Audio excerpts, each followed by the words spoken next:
ओवैसी नहीं आया है कि लगता है जिन्ना का जिन आ गया। ओवैसी देश के वो नेता हैं जो भारत को 2047 की स्थिति में लाना चाहते हैं। ओवैसी इसके सिवा जो राष्ट्रगीत और राष्ट्रगान में नहीं उपस्थित हों, जिनका भाई कहे 15 मिनट में भारत को हम साफ कर देंगे हिंदुओं को, वो ओवैसी बिहार में उसका विरोध होना चाहिए। आप देख रहे हैं लाइव बिहार, मैं हूं आपके साथ असलम अब्बास। लोकसभा चुनाव में प्रचार अभियान सभी पार्टियों से अब पूरी तरीके से चरम पर है। जिस तरीके से आखिरी 2 चरण के लिए लोगों ने जी तोड़ मेहनत की है, उसमें अब मात्र 1 चरण का चुनाव बाकी है और उसके तहत असदुद्दीन ओवैसी जो कि ये IMIM के प्रमुख हैं, वो पटना पहुंचे, बिहार पहुंचे हैं, पाटलिपुत्रा से अपने प्रत्याशी के पक्ष में चुनाव प्रचार कर रहे हैं।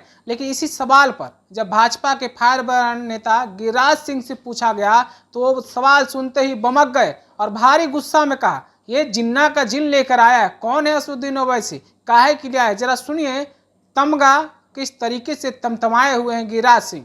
ओवैसी नहीं आया है कि लगता है जिन्ना का जिन आ गया। आप लोग ये समझ रहे हैं, ओवैसी देश के वो नेता हैं जो भारत को 2047 की स्थिति में लाना चाहते हैं। ओवैसी के अंदर जिन्ना का जिन है।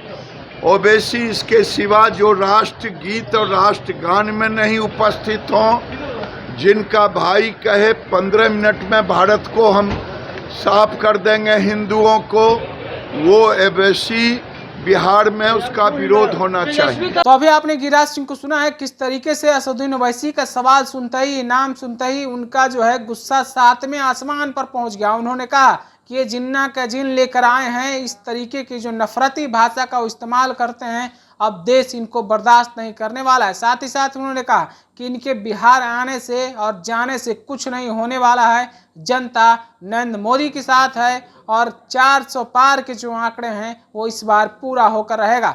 और उन्होंने साफ साफ कहा है कि असदुद्दीन ओवैसी जिस तरीके से देश में नफरत घोलना चाहते हैं, बोलना चाहते हैं, देश को बांटने की साजिश करते हैं, धर्म के आधार पर अलग करना चाहते हैं, वो सब अब बर्दाश्त नहीं किया जाएगा। तो आप सुन सकते हैं गिरिराज सिंह खुद अपने आप में एक अजब यानी कि विवादित बयान के लिए जाने जाते हैं, लेकिन यहाँ पर असदुद्दीन ओवैसी को ही वो विवादित नेता बताते हुए नजर आ रहे हैं। हालांकि उनके बयानों से आप खुद समझ सकते हैं किस तरीके से वो शब्दों का प्रयोग कर रहे हैं असदुद्दीन ओवैसी के लिए, किस तरीके से असदुद्दीन ओवैसी को नीचा दिखाने की कोशिश कर रहे हैं, किस तरीके से उन पर शब्दों का प्रहार करते हुए नजर आ रहे हैं, बौछार करते हुए नजर आ रहे हैं। आपने भी सुना है किस तरीके से ओवैसी का नाम सुनकर उन्होंने बोला है और साफ साफ कहा है कि पटना और बिहार में कहीं कुछ इनके चलने वाले नहीं हैं। आप जैसा कि सुना भी है कि किस तरीके से वो बोल रहे थे। आप अपनी राय क्या रखते हैं? क्या सचमुच में असदुद्दीन ओवैसी के बिहार आने से गिरिराज सिंह को कोई खास तकलीफ हो रहा है, या फिर गिरिराज सिंह बस यूं ही इस तरीके के